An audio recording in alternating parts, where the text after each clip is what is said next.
submitted.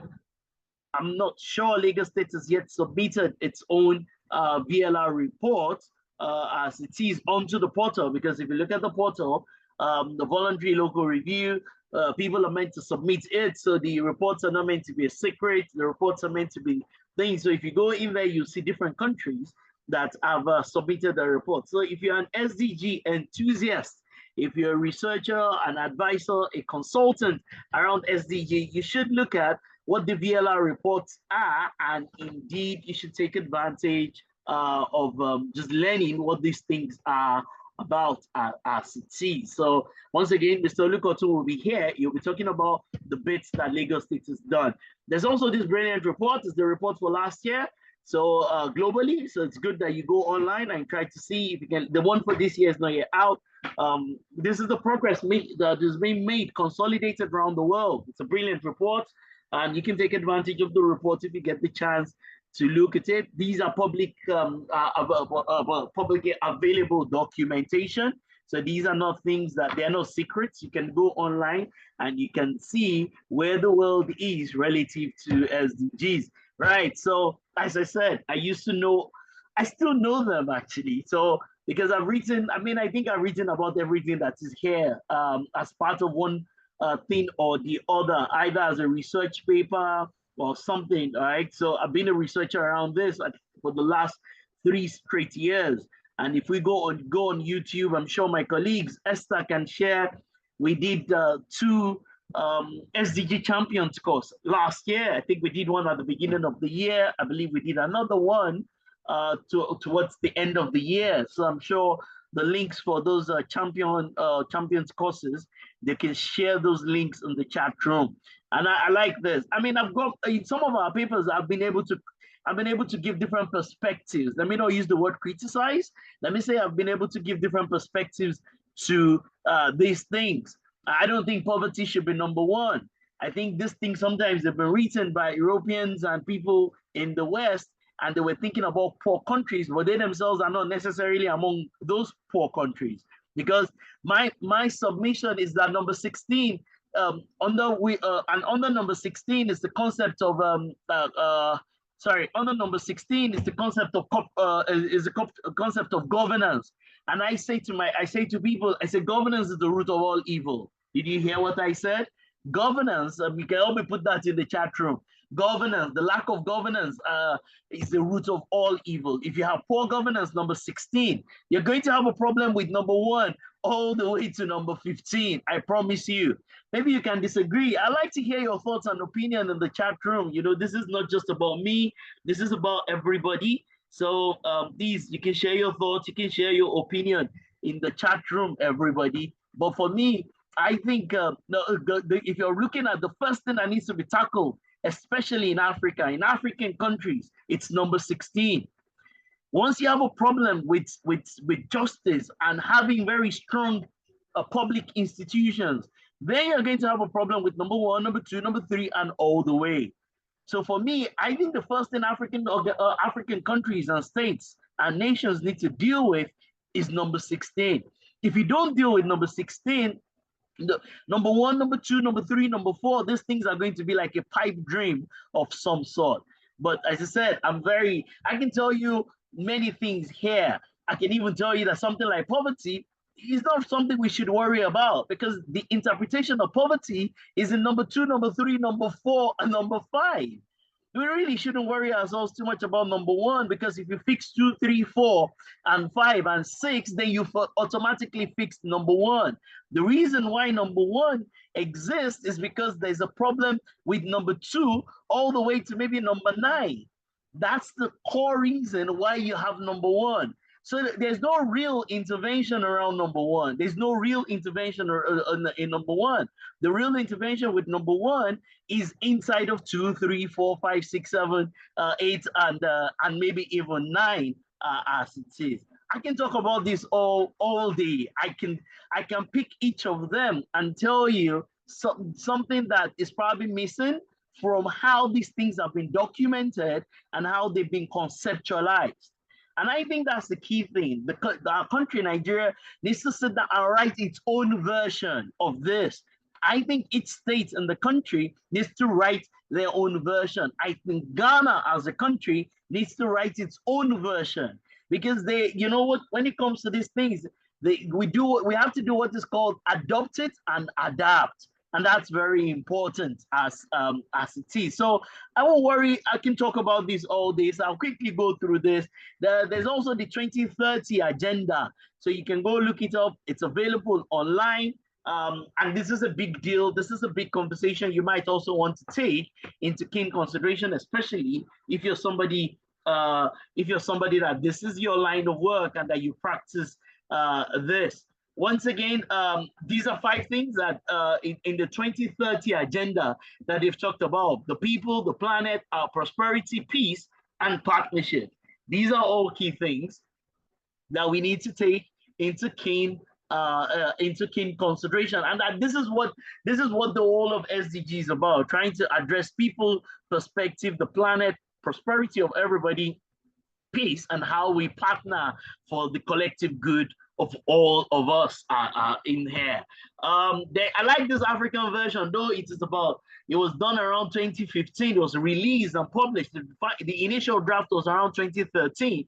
But so they were trying to project and trying to say, well, you know what, where should Africa be 50 years from now? But like most things, a lot of these things they're conceptual, right? A lot of these things are badly implemented, or not implemented at all. So while Africa has this brilliant blueprint, and that's always a problem everywhere, we've got all sorts of great documentation, but do we implement the great things that we have? So we've got this, but you know, I'm not sure a lot has been done around this. I'm not even sure there's a measurement and monitoring approach that is actively in place, looking at how African countries in themselves are ensuring that this is being done appropriately. So I'm trying to be very quick. Mr. Olukotu will come in a couple of minutes, and I want us to give him adequate time, because Lagos State is probably the #1 state in the whole of Nigeria when it comes to SDG implementation, monitoring, and just everything that has got to do with SDG. Lagos State is definitely at the forefront of everything that is happening. So it's good that we have their representatives so that they can tell us what exactly is happening relative to this in Lagos State as it is. So there's this standard, and in a nutshell, the idea behind the standard is that it is encouraging organizations, right? Nobody can do these things all by themselves. If you look at number 17 here, it talks about partnership for the goals. These goals cannot be, it's impossible for these goals to be achieved at the national level, at the state level, at the municipal level, at whatever level. It is impossible without partnerships. So the idea behind this particular standard is that public institutions and private institutions, right? Mr. Olukotu is coming in now. Everybody please say hello to Mr. Olukotu, right? Public institutions and private institutions must necessarily, compulsorily contribute towards SDG. And as part of their ESG reporting, and as I said, next month on the 26th, I know I told Esther the 27th, but Esther, please update your document. We're going to do it on the 26th, which is a Wednesday next month. On the 26th, we're going to do ESG. So as part of that ESG reporting that is compulsory for organizations, they must show that they're contributing towards SDGs. And that is what the standard is about. That means every ministry of Lagos State, every ministry or entity of the federal government in themselves need to adopt this particular standard. That is what this standard is about. And it is a certifiable management system.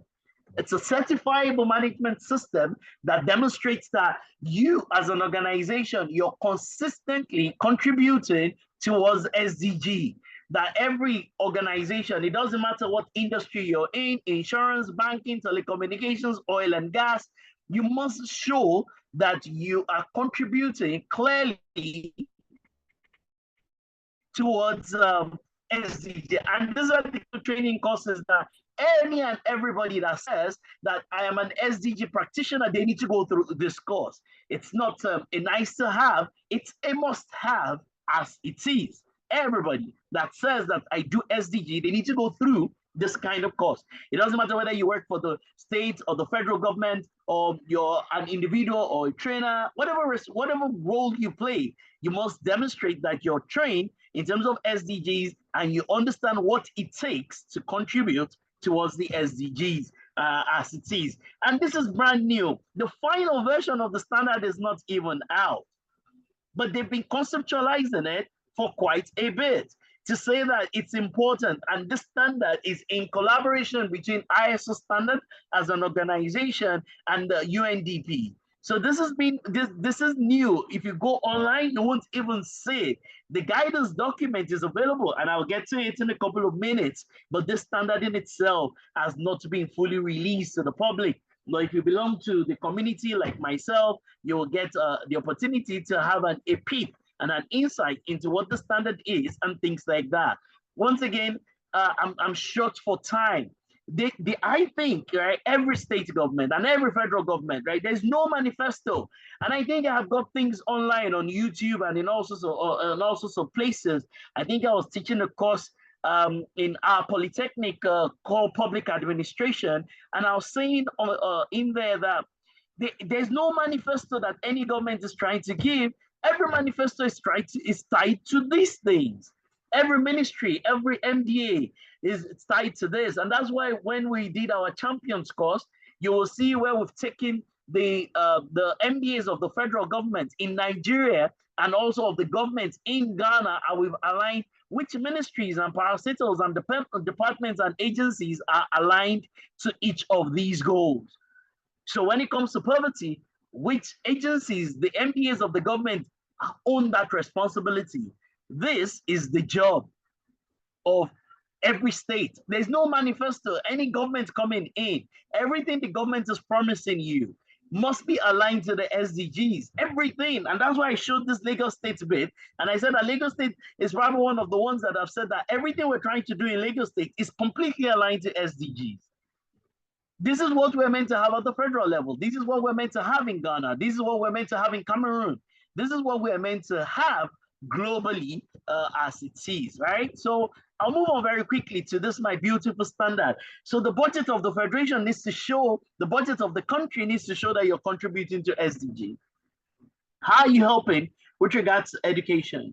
How are you helping with regards to health?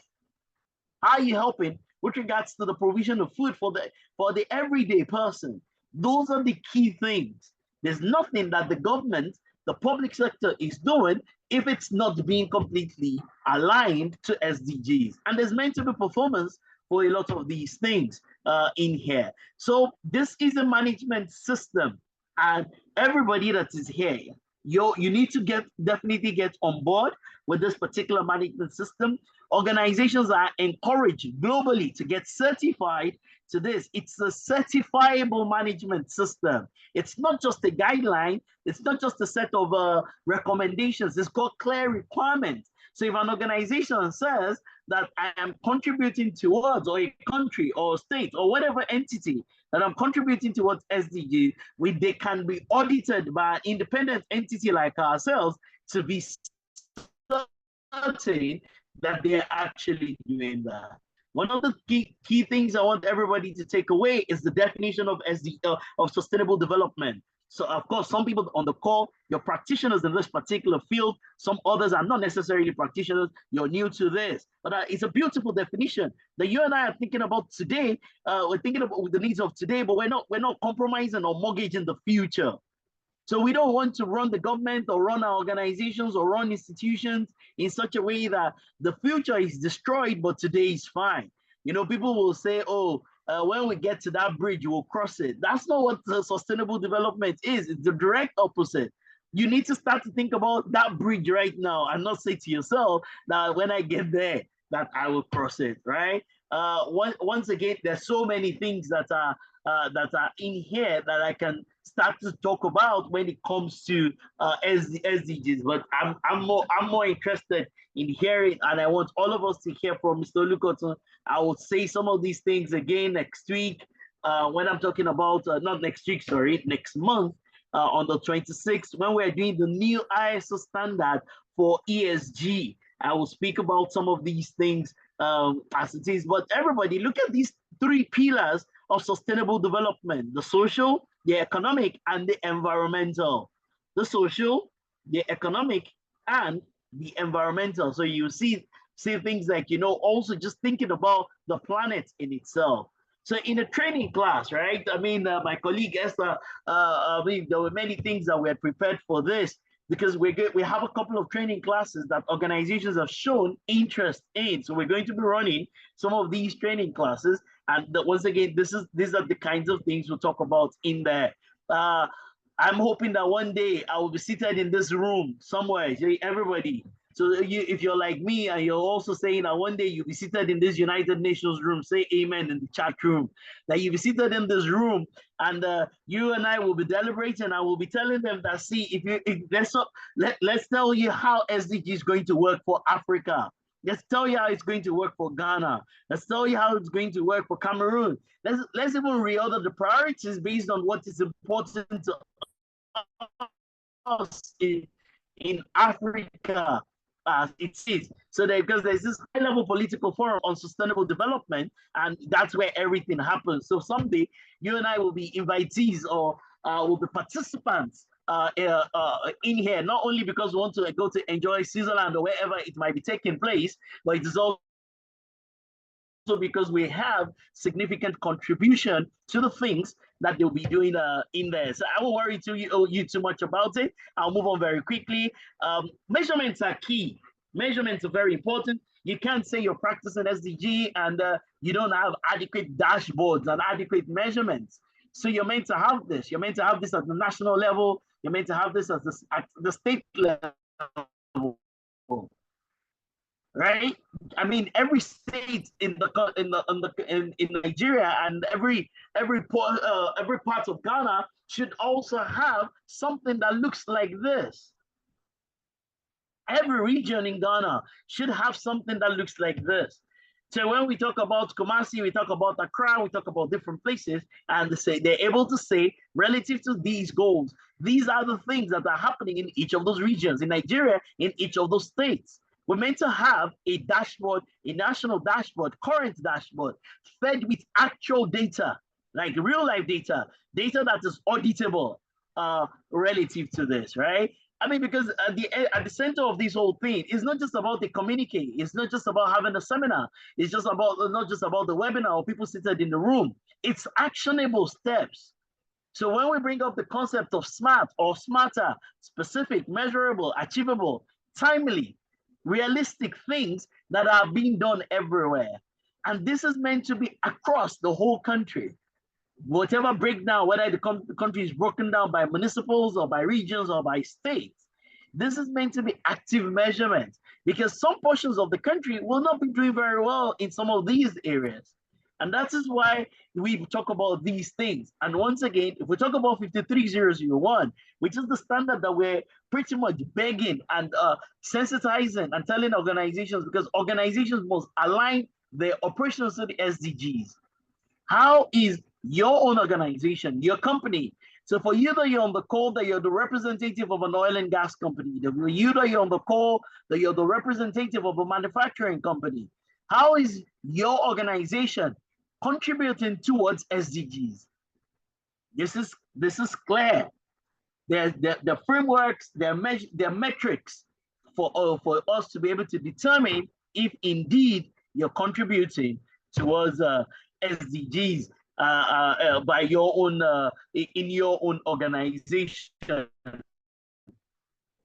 Once again, as a country, as a state, every state of the federation of the country and every region, do you really have dashboards like this based on your own priorities? Because the priorities sometimes they're different.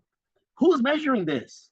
Who's looking at it to say these are this is the size of hunger in our own locality, and these are the initiatives that we've embarked upon that is showing that there is some reduction in hunger, or that there is peace, or that education is now being made available to everybody.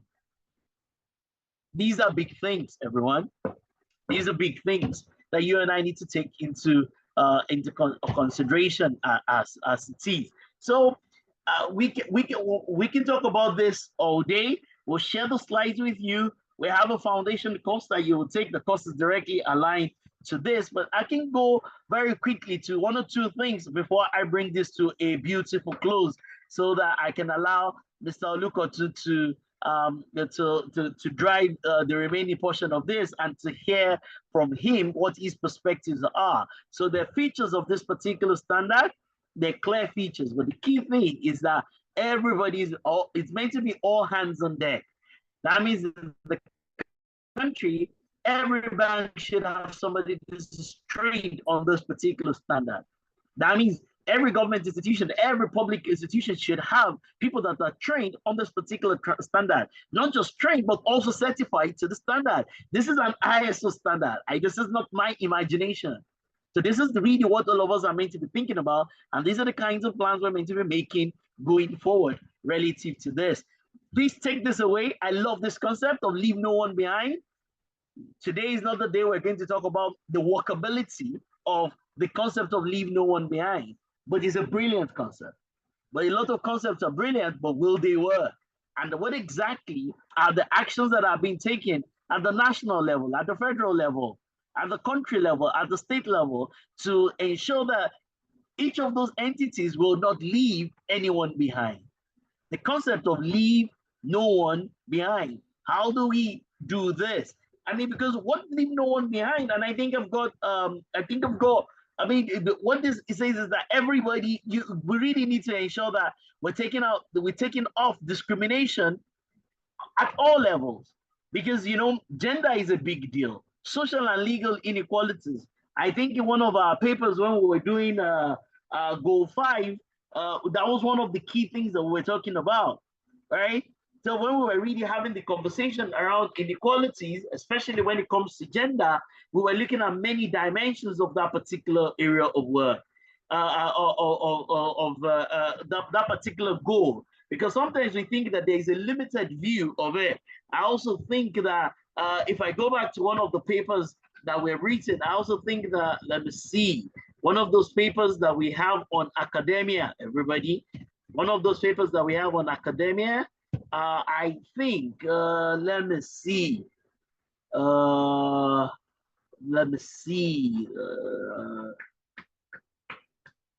It might be the one, yes, indeed, it might be the one, it might be it definitely might be number 5. So I know that we represented some of those things in number 5, but there was another one that we also had that we also represented some of those things, where we looked at, you know, when we talk about inequality, we looked at it from about 10 different perspectives. That was also one of the ones that we looked at, and we broke it down for, is it 10 or about 12? Because we also looked at, we kind of married number 5 and number 10. So when we talk about the reduction of inequalities, what are the many dimensions of inequality? Because even the documentation from the United Nations did not really look at the multiple dimensions of inequality. So this concept of leave no one behind then just really looks at the kinds of people that there is a high propensity for them to be left behind. Once again, I can't go through all this today. When I looked at this particular publication, the one to my left, why would you use, are we saying that leave no one behind only applies to Africa? Why is the representation of this when it comes to water, sanitation, and hygiene? Yes, maybe indeed Africa has the worst statistics. Maybe Africa has the worst statistics. But you know, there are probably some other parts of the world that probably the statistics are probably equally as bad. Why is the representation of lack of water, sanitation, and hygiene, why is an African face the representative of this? You know, that's why you have to tell your own stories. Somewhere seated, nobody's really taking into consideration some of the things that Lagos State is doing, some of the things that we're doing even on this call. And when I looked at this, I said that this is not a great representation. The one to my right is probably better, because if we say leave no one behind, it applies everywhere around the world. But these are two different publications. But once again, I'm out of time. This is the structure for the standard. When we're going to be doing the full training class, we're going to go through the standard in details. This is what we're going to be doing, like for the 3-4 days. We're going to be having the course. These are the kinds of things we're going to be doing, and it's a certifiable course. All right, and these are the kinds of things we're going to be drilling down into as we get this done.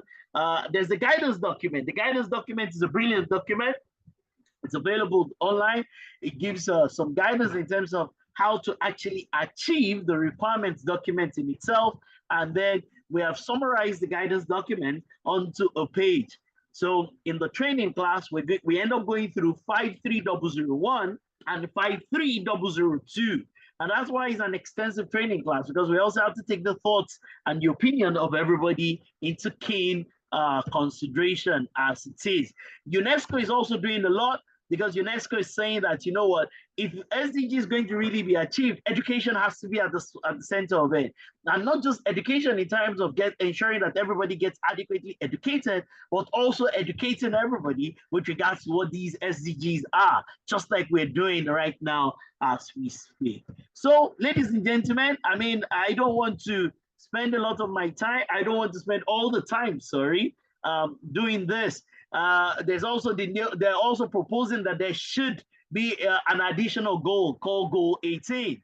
They're saying that there should be an additional goal called Goal 18 that really looks at culture in itself, that looks at culture and what they call linguistic diversity, which is pretty much like the inequalities that we're talking about, because if somebody has a certain kind of language, then they are pretty much cut off from getting any kind of government support or government aid. And I have an example of that somewhere in West Africa. I believe it's in Cameroon, where the people speak a certain kind of language that is almost obsolete. And there are just a few people, probably about 1,000 or 2,000 people, but nobody can really communicate with them as it is.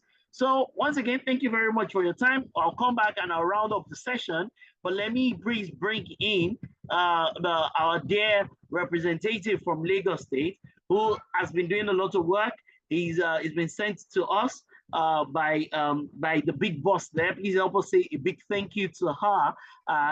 Yes, she has agreed to send Mr. Olukoto here, and he will give us his own presentation. He'll take it from where I've stopped, at least give you the Lagos State perspective to a lot of these things. I already spoke about Lagos State and the things agenda. I also talked about this VLR document, and they should be available even here. I'm not sure any is actually available on the SDG site. Maybe I missed it. Somebody can go in there, because the public site, and when countries and state governments and regions, they do it, they upload it in there. I'm sure Lagos State will probably do that at some point in time. So please, everybody, with a huge round of applause, please welcome with me Mr. Olukoto from Lagos State, as he will present to us the Lagos State perspective and what they have been out from. Applause. Mr. Olukoto, thank you very much for taking the time to be here. We appreciate you, sir.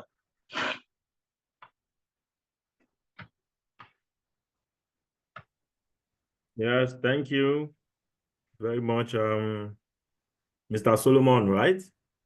No, Dr. Orlando, sir. Dr. Orlando, Dr. sir. Orlando, okay. Yes, sir. Okay. Thank you very much. I greet everyone.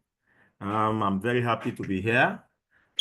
Before I start, I would like to commend the organizers of this great initiative for this beautiful programs put together. This training. This is very good. As we all know that achieving the SDGs is not involves the contribution of everyone. In order to achieve the SDG. The SDG cannot be achieved by government alone. We all must be doing something towards achieving the SDGs. In your own little space, you can also do so much for the SDGs. Can do so much for the SDGs, even across the 17 goals. You have a role to play. So I want to thank you very much for this initiative. And I want to say, I bring the tidings of the Honorable Special Advisor of the SDGs, who have delegated me to present at this workshop. So thank you very much. And so I'll be talking about the Lagos State SDGs, the progress so far.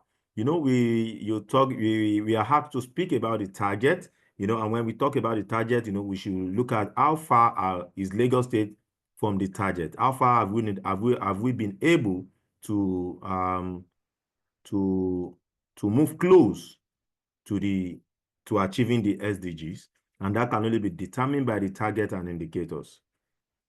Move on, please. Next slide, please. Hello.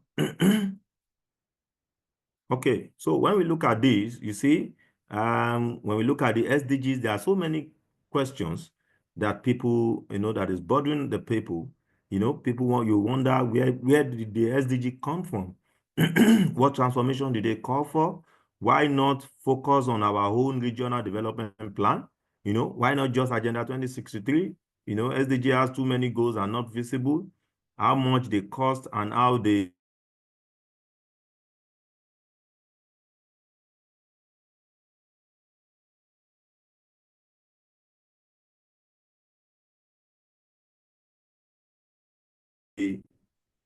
that I want to get answers to. So these are some of the questions bothers the people. Next slide, please.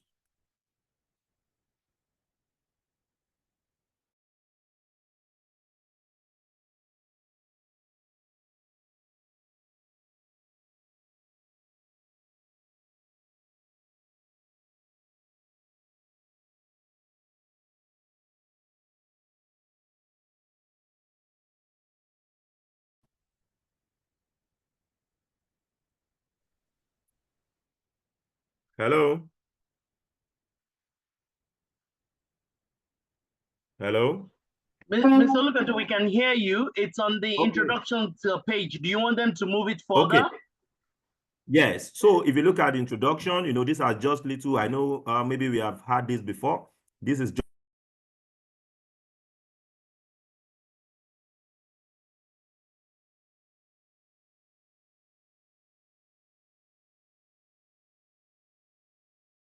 just brief of the United, which Nigeria is one of them, came together to adopt the Sustainable Development goals as the organizing framework for global cooperation, and the aim behind this is to help reset the direction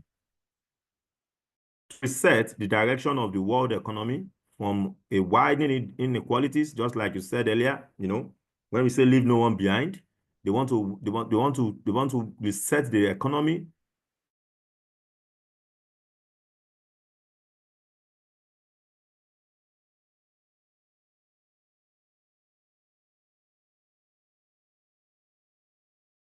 from that sustainable development. We have a massive environmental threat, such as global warming and loss of biodiversity. We have widening inequalities between the rich and the poor. These are the reasons why the 193 member countries came together to put together these goals and make it a framework for the whole world. Unlike the MDGs, where we only have unlike the MDGs that was designed for poor countries alone, the SDG apply to all countries, whether you are rich or the poor. If you look at the goals of the Millennium Development Goals, you will see that there are just 8. And if you look at all these 8, they are just meant to address challenges facing developing countries alone. It has 8 goals, 18 targets, and 14 indicators. But in 2015, they came with a more robust framework, which is the 17 goals. The SDG has 17 goals, 169 targets, and 230 indicators. We have 300 here because some indicators were repeated. If you look at all the indicators, we have some indicators that when you found them in goal 1, you see them in goal 13. So, but when you bring them together, we say unique indicators. So when we say unique indicators, that is indicators that are unique, they appear once. Next slide, please.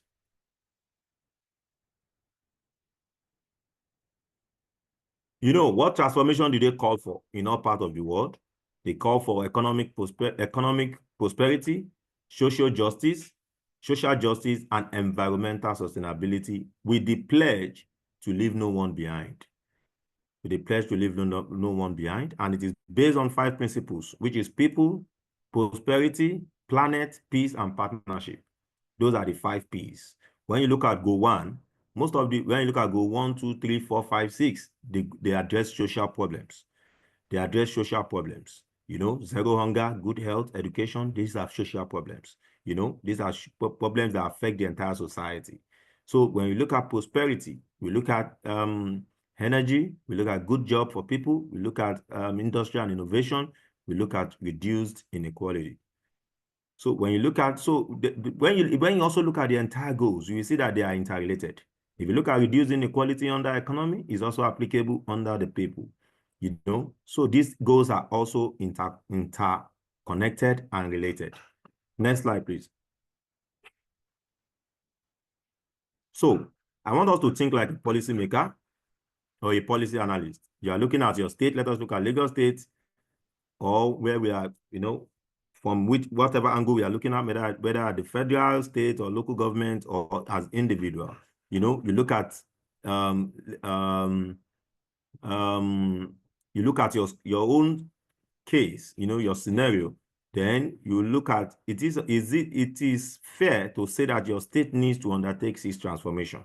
Now, let's say your state want to take 6 transformation in education, and this is transformation are in education, health, agric, energy, land use, digital technology, the 6 basic transformation that you want to address. Yes, that is true. But in some places, some of these transformations will be a far more essential than others. I hope you understand that. Far more essential than others. What you want in Johannesburg is different from what Lagos wants. What Lagos wants is different from what is different from the problems in Ghana. Like Lagos might want to address inequality, might want to reduce inequality. Why in Ghana you want to address maybe educational problem or other problems. You know, when you go to developed countries, when we look at rich countries, you know, you may already have a universal access to healthcare. It might be good healthcare in UK, good healthcare system in America, you know, and when you come here, healthcare might be a problem that we need to address. And in those rich countries, it might not be a problem at all. Likewise, in Lagos and Ghana, you know, education might be a problem in Ghana, and it's not a problem in Nigeria. So as a policymaker, you need to look at it. You don't just look at the 17 SDGs and say that, oh, this, you know, in some cases, you don't even address, you hardly see countries that address the entire SDG. Mostly they prioritize. Mostly countries, subnationals and nationals prioritize the SDGs. If you look at, so mostly they prioritize the SDGs, you know, let's talk about poor country where most basic needs of health system and secondary schooling for most of the key still needs to be put in place.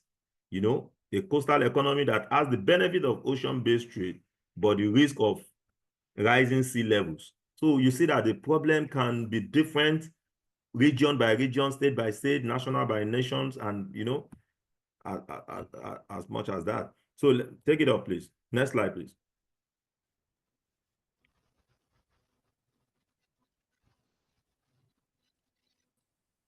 So the objective, when we look at where will Lagos be, part of the objective is where will Lagos be in achieving the SDGs by 2030. You know, this helps us to look at, help us to look at our current momentum and planned high impact projects. What are those things that we need to be doing now in order to achieve the SDGs by 2030? Are we on the right track? Are we doing the right thing? And that is why we carried out this voluntary local review. What are localized 2030 SDG targets for the state? You know, how far is Lagos from achieving these targets? And what SDGs should prioritize, you know, in the decade of action? What are our priority in this decade of action? So what are the concrete interventions required by government? What are those things that government needs to put together, needs to be doing? You know, what are those programs, initiatives that government needs to adopt that will help us to speed up and achieve the SDG, that will pivot the SDG and help us to close gaps. Then, however, you know, the review does not aim to conduct an exhaustive assessment, you know, and you know, in achieving the SDGs. Next slide, please.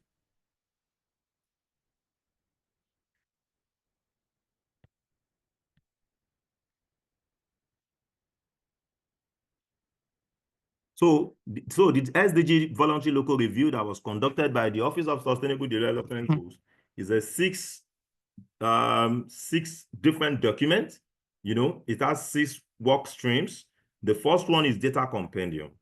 The data compendium brings in all the data that needs to assess, that we need to assess ourselves on the SDGs. You know, the localized SDG indicators for Lagos State VLR. What are those indicators that we have localized? The compendium on set SDGs data set, you know, where we have all the data, we bring them together, we aggregate them together across MDAs, focus group, MDAs, NGOs, and other experts. We look at the baseline assessment. You know, we look at the baseline assessment. Where are we coming from? Where are we coming from? You know, from the MDGs, from other policy documents, you know, other states document like the State Development Plan and others. We look at the baseline. What have we done so far? You know, and where are we heading to? You know, we look at the SDGs prioritization. We need to prioritize, as I said earlier. You cannot work on the 17 SDGs. You look at which are those ones that are more crucial, that are more important for a state like Lagos. You know, what are the challenges that we are having, and which ones are we to prioritize? Then we look at the momentum case and gap assessment. You know, we look at the gaps. What are those gaps that needs to be covered? Then action plan on how to accelerate the SDGs, then the implementation roadmap. Next slide, please. Now, we look at 91 of the 169 unique city level SDG indicators. It was were prioritized for Lagos. And these are based on, the decisions were based on these outlines. The decisions were based on these outlines. We look at the 230 indicators, you know. Now, in this part of this indicator, 63 indicators that are not relevant at city and state level were removed, were ignored. For example, we have so many cases like weighted, there are some, for example, when we look at the 230 indicators, you look at part of those indicators, some of them are national indicators. They are not relevant to Lagos context. They are not relevant to Lagos context. For example, when we are talking of weighted average tariff by developing countries, number of countries with NDC, something like that, they don't affect Lagos. You know, we also have some national indicators that you need to track at the national level. We don't have them at the state level. So these are the 63 indicators that were removed from the 230 indicators. Then, if you do that, you now look at another. We also deprioritize 6 indicators. We deprioritize 6 indicators. These indicators do not reflect local context of Lagos. For example, we are talking of indicator on mountain green cover index. It's not applicable in Lagos. We don't have mountains in Lagos. We don't have mountains in Lagos. So these are examples of those 6 indicators that were deprioritized. Then we now have 91 indicators with available data. After we have removed these 6, we cannot have, you know, after we remove that 63, we are left with 169. Then we are left with 169. Then we remove another 6 that are not in Lagos context. Then we have 163. Then we now look, but we couldn't have data for some of these indicators of 163. Then we now work with 91 indicators. So that is how we came about 91 indicators. Let's move on, please. Next slide. So these are the prioritized SDG for Lagos. These are the prioritized SDG for Lagos. And our reason for prioritizing, our approach to prioritizing the SDGs were based on these. I will explain. Now we look at we look at the low and the high impact SDGs. For example, the 10 SDGs that we have adopted have high impact on other SDGs. For example, we have goal 1 prioritized, we have 4, we have 6, we have 8, we have 7, we have 9, we have 12, we have 13, we have 16, and we have 17. If you look at these indicators, you see that if you achieve goal 1, you are achieving goal 2, you are achieving goal 3, you are achieving goal 4. For example, when there is no poverty, when I'm rich enough to send my children to school, when I'm rich enough, when there's no poverty, I'm rich enough to eat 3 square meals, when I'm rich enough to send my children to school, when I'm rich enough to take care of my health care. So goal 1 has already achieved the remaining 3 SDGs. Goal 1 alone has achieved 3 SDGs. When you look at goal 4, when people have quality education, then they know that gender equality is important. They understand they have good job. When they have good education, they have good job. You know, industry innovations, when there's quality education, people will be able to, you know, they'll be able to, they will have initiatives, they will be able to start up their own business, they'll be able to manage their businesses and achieve so many. Likewise, we have 6, 8, 7, 9, and others. So these 10 SDGs that we have prioritized are high impact SDGs. So if we can achieve these 10, then we will achieve other 7 SDGs. Next slide, please. Then these are some of the outcomes of the voluntary local review. Lagos is on track to achieve 2 of 10 prioritized. We are on track to achieve just 2 of the 10 prioritized SDGs. That means it doesn't mean we are not doing anything at all on those SDGs, but it means that we need more investment. We need more effort. We need more activities to come into the other SDGs in order for us to achieve them. You know, there is more effort, there is gaps that needs to be closed. That is what this simply means. For example, look at goal 1. It is off track. Extreme poverty, you know, we look at the data that we have, and these data were gathered from different sources. We aggregated this data. You know, we look at data from MIS 5 multi-cluster survey. We look at MBS data. We look at different sources and other sources of data. Then we also carried out a survey within the state to see what is the poverty percentage of people living in poverty, in extreme poverty in Lagos. So that is how we came about this data. We now use this data to assess where we are and what gap needs to be closed. For example, population living in extreme poverty forecasted to decline by 3 to 4 percentage points, which is to 3 to 5 to 6%, you know, which is to 5 to 6%. That means population living in extreme poverty is forecasted to decline to 5 to 6%. That means currently it was on 8 to 9%, but it is forecasted to decline to 5 to 6%. That is 400,000 to 800,000 Lagosians lifted out of poverty. And as Lagos State execute empowerment programs and the economy fully recovers from COVID-19, stimulating investment and job creation. But however, influx of unskilled migrants, underdeveloped social protection system, limited economic resilience to shocks, increases propensity for more to fall below the poverty line. You know, Lagos State is doing so much in eradicating poverty. If you go to the Lagos State Employment Trust Fund, they are doing so much in helping the people, helping businesses, small-scale businesses to thrive. If you look at other programs in the state, like the NG Cares program, which the Ministry of Agriculture is providing support for farmers in Lagos State, you know, where WAPA is empowering over 10,000 women in Lagos, where we have the Lagos State Office of SDGs providing jobs, you know, stipends for over 4,000, close to 4,000 young people between the age of 18 and 45. These are some of the things that the state is doing in order to reduce the poverty, to bring people out of poverty, to graduate people out of poverty. But we continue to have the challenge of influx of unskilled migrants in Lagos. People keep coming in without data. You see people wake up one day and they go to Lagos. You see people leave their state today before, you know, even Hausas, you see different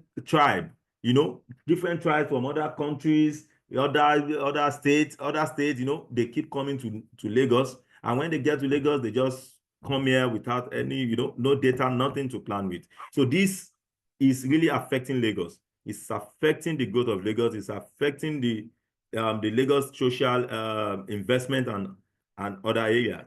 And the gap that needs to be closed there, you know, in order to eradicate extreme poverty, we need to lift another 1.5 million to 2 million people out of poverty by 2030.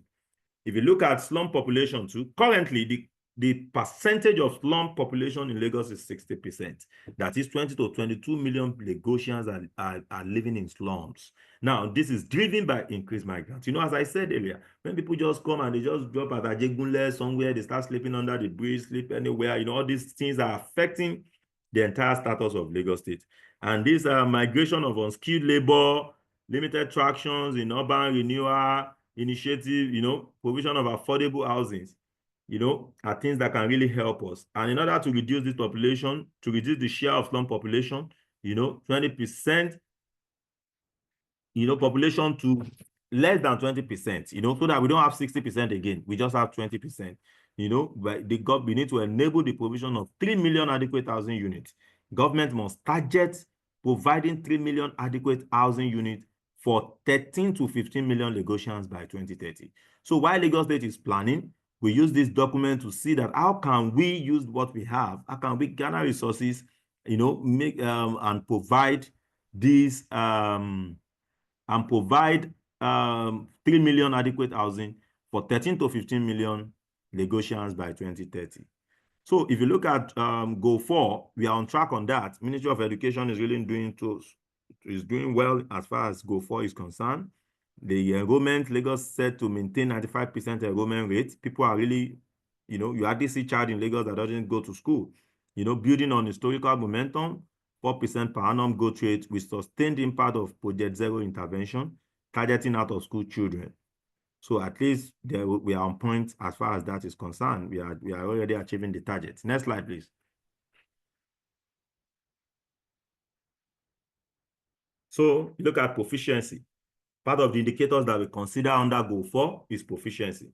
Minimum proficiency rate is expected to stay relatively flat at 87% by 2030, sustained by impact of EcoExcel. Everybody, I don't know if we have heard of EcoExcel initiative in public schools. However, limited gain forecasted in private schools, especially low-income areas due to poor education delivery, low enforcement of standardized curriculum. So there is more to be done in that regard. So proficiency, to achieve 100% proficiency, currently we are at 87% proficiency. And for us to achieve 100% proficiency rate by ensuring students attain foundational literacy and numeracy skills across both private and public schools, while ensuring learning outcomes across schools are standardized. So for Goal 6, look at, we have clean water. In order for everybody to have clean water, currently, population with clean water access is estimated to increase by 6 to 11 percentage points. You know, that is 80 is estimated to be 80 to 11 point, that is 80%. So if you look at Lagos State Water Corporation increases its capacity utilization rate from 20% to 46%.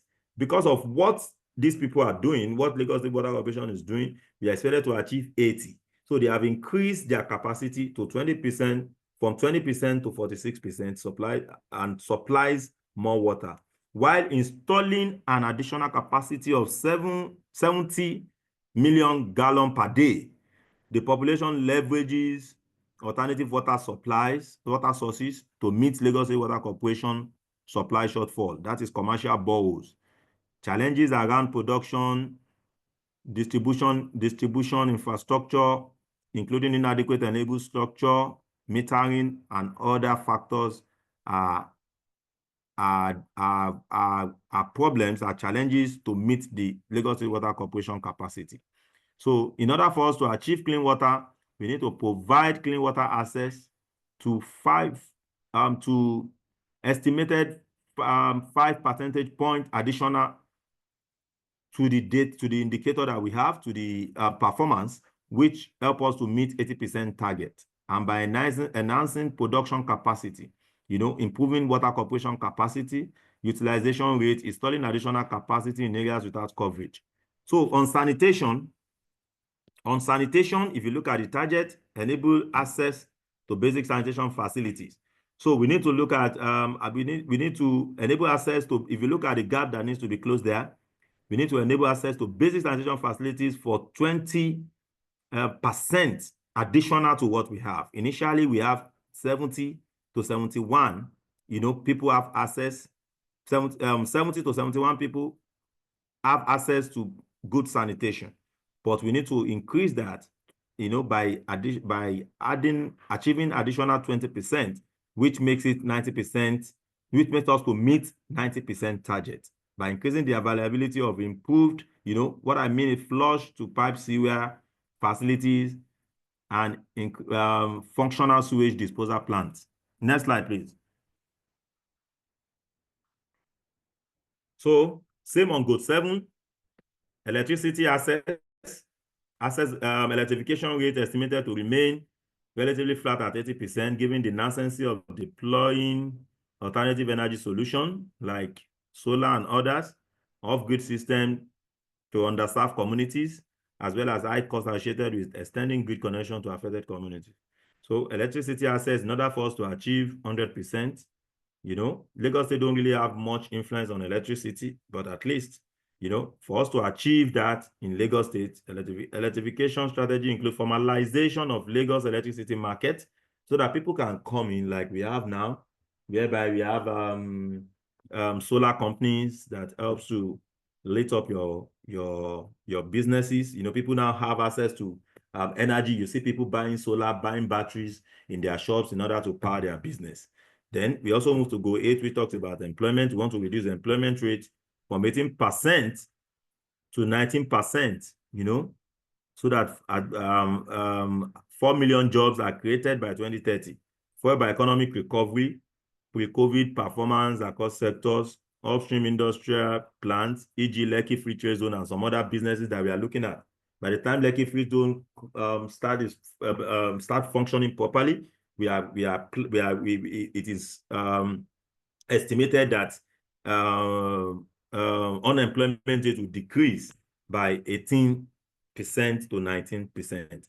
However, there is mismatch between available opportunities and skills in the workforce. For example, the type of job that will be available in the next few years in decade of action, we'll be talking about tech skills, tech skills,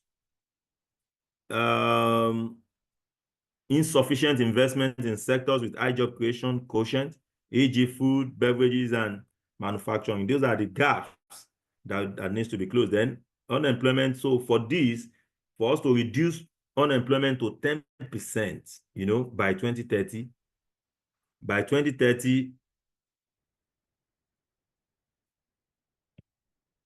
so for us to achieve 10% of labor force, by 2030, sectors with potential to create jobs at scale 1 to 1.5 million people within the decade, while upskilling the labor force for opportunity.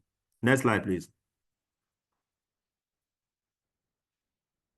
So we talk about the GDP per capita. We want it to increase by 2030. We need to do more, accelerating investment in sectors most resilient to economic shock, e.g. industries, increasing share of formal small-scale enterprises, as well as improving access to critical infrastructure to boost productivity. Then under goal 9, we see that passenger traffic by mode is the indicator that was selected for that goal. Passenger traffic by mode. So modal mix for cars to shift from 75 road, 20% rail, and 5 water. That is the current situation, So it is expected with the way things are going now, it is expected to shift from 98 road, 1% rail, and 1% water to 75 road, 20 rail, and 5 water. So as planned initiative projected to move from 1.9 million passengers per day to rail and water mode. So we want people to use the rail.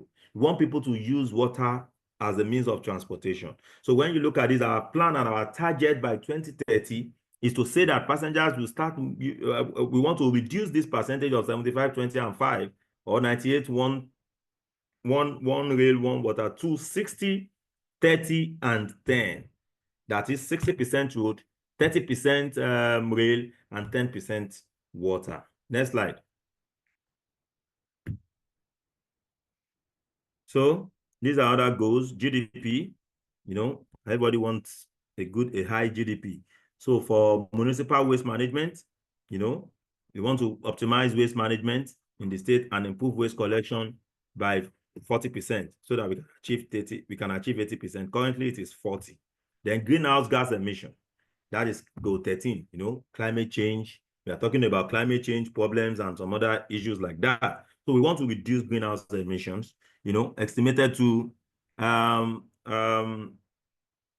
increase to 31 31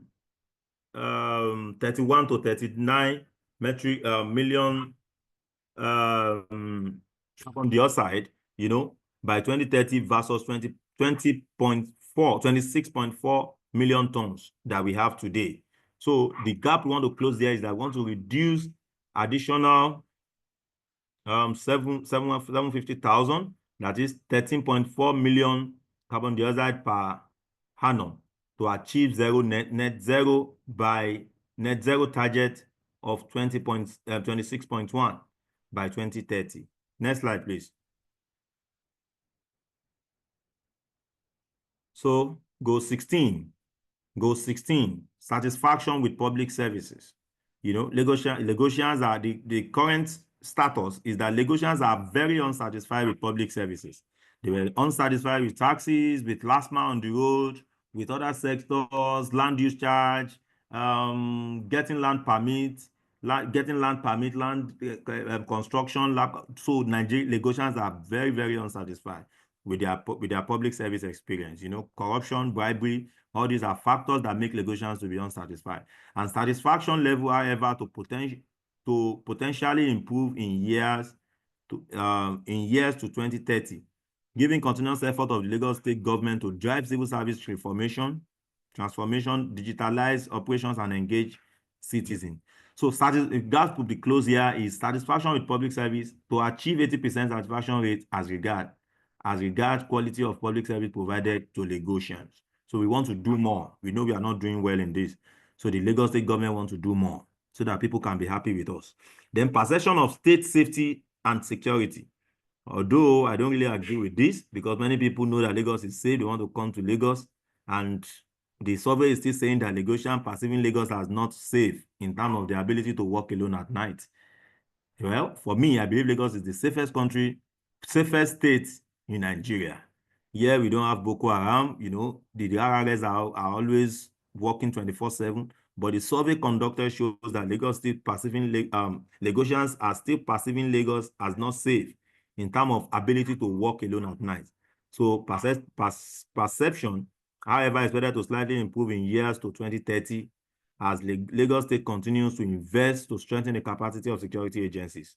You know, Lagos State Police Command, Rapid Response Squad, RRS, LASEMA, to effectively respond to emergency. So gaps to be closed. We want to increase percentage of Lagosians with positive perception of safety and security in Lagos to 80% in subsequent survey that will be conducted. We want to see this reflecting that Lagos is safe. Then for goal 17, IGR, we want an increase in IGR, you know, to GDP. So the gap to be closed is contributing to GDP. They want the IGR to contribute to GDP to 5% with pay tax contributing 40% of the IGR. So we are on track on the last indicator, population using internet. 90% of the population already have access to internet. Even people with low income have access to internet. Next slide, please. I think that should be the last slide. So ladies and gentlemen, here comes to the end of the presentation. So thank you very much for listening. Over.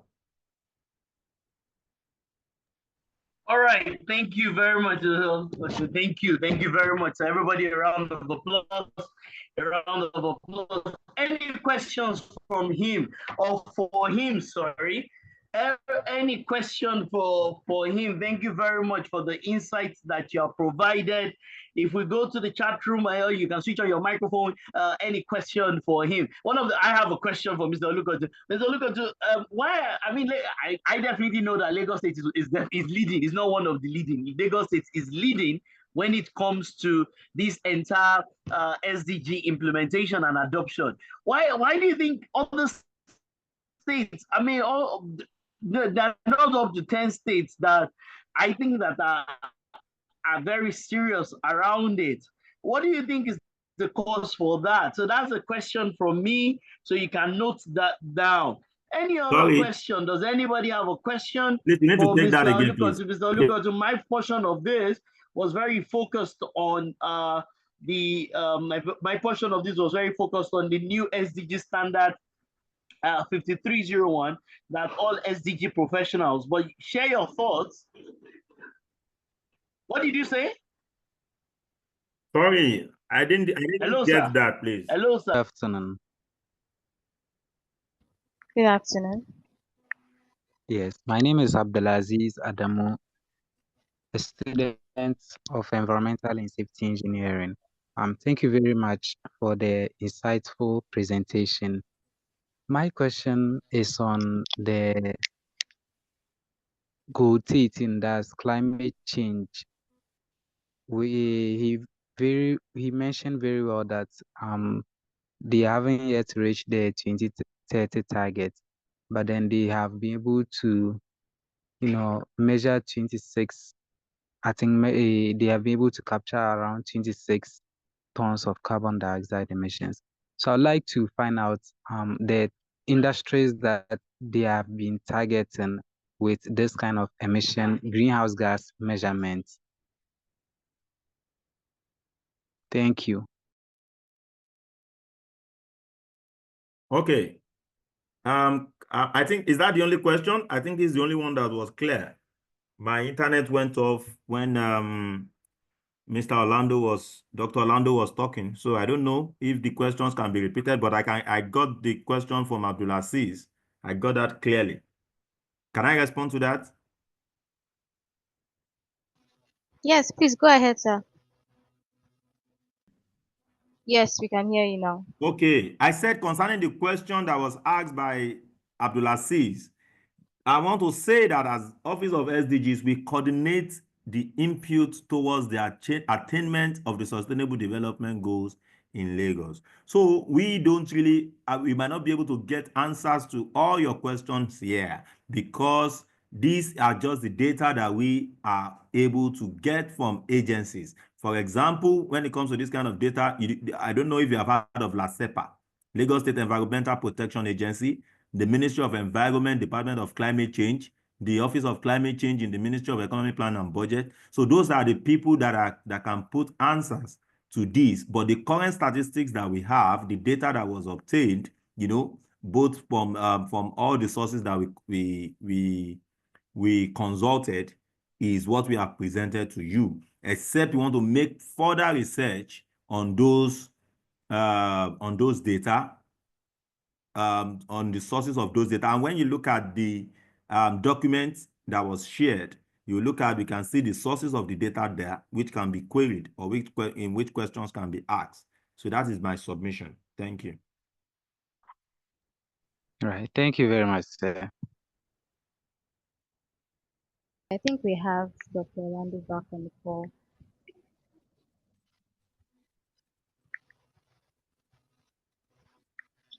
All right. Once again, thank you very much, Mr. Lucas. I think we've pretty much have come to the end of this. We will make some of the things from here, we'll make them available, including the recording. We're grateful to Mr. Olukoto for his time and for sharing insights, because if he did not come, so Mr. Olukoto, I don't know if you're still there. If you're still here, one of the things that I think I mentioned it to when I came to your office the last time, is that you're not communicating enough with the public. Mr. Lukoto, I don't know if anybody is still there. So some of the insights that you've given today, there is no way we would have checked on your website and would have been able to find all that information. Are you with me? Yeah, very well. Are you with me, very sir? correct. Yeah, you are very correct on that.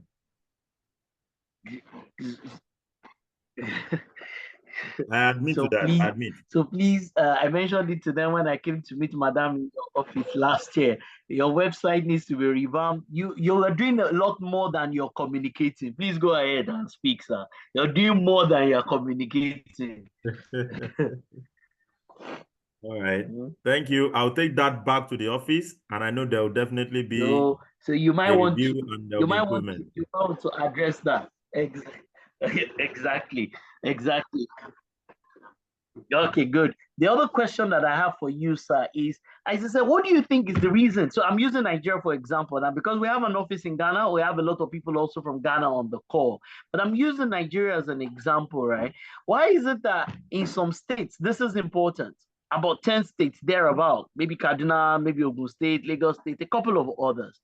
But why is it that something like this is not, there is no form of importance that is given to it in some other states? Because my own view, and one day you and I will probably have a much more extensive session where we're going to invite you. It won't be like a 30-minute, 1 hour type thing.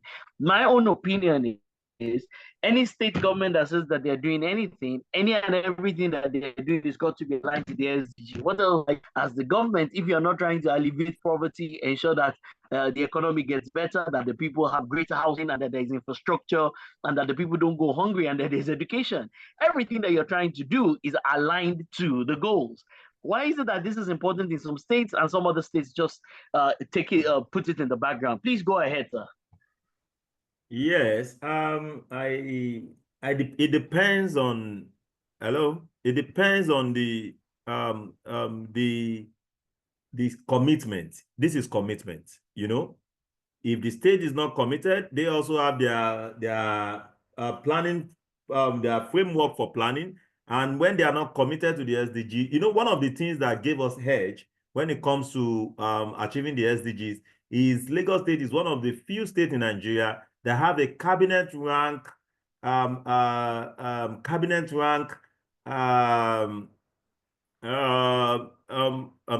rank leader that is leading the SDGs in the state.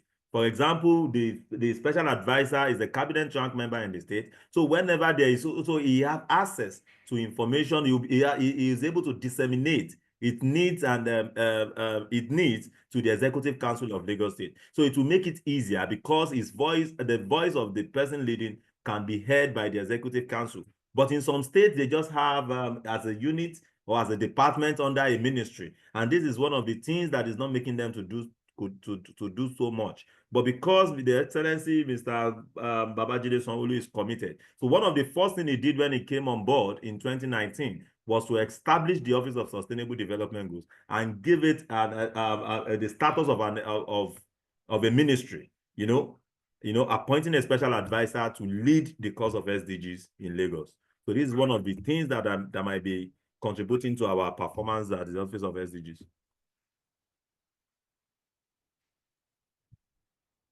Once again, thank you very much for your time, sir. I won't take too much of your time. Yes, sir. Oh, yes, clearly, sir. Thank you very much. Thank you very much for your time. We're going to come to physically see you, and then we'll definitely have many. Once again, a big round of applause for him, sir. Thank you, everyone that has attended. Thank you, everyone. We're going to share the link for the foundation exam. Thank you very much. Thank you, sir. Thank you very much, sir. We're going to share the link for the foundation exam with all of you. So thank you, sir. God bless you, sir. Thank you very much. We're going to share the link for the foundation exam with everybody so that everybody gets the chance to be able to take the foundation exam. We'll also share our slides. Mr. Olukotun, can we share your slides? You let us know. We'll speak with you off camera, offline. Whether we can share with some of the participants as it is. But yes, my own slides, definitely they are available to be shared with everybody. Thank you very much for your time. Please, Oyin and Esther, share the feedback form so that the people can feel. We will send the foundation exam to everybody. Thank you, sir. Thank you very much, sir. This is the first time we're holding this course, 53001. As a webinar or anything, and you will not, nobody's talking about it. Thank you, sir. Thank you, sir. Thank you. All right, so that's very important. If you're, please stay in touch with us. And a big thank you to the team that has put this together. I don't do this by myself. The team, they are the ones that have spent all the time and all the energy in ensuring that this has been put together and that this is successful. So once again, thank you very much to the team, and thank you very much to everyone that has taken the time to be here today as it is. So please stay in touch with us. We have many interesting things over the next couple of months. We're going to be doing a lot of webinars throughout the entire year.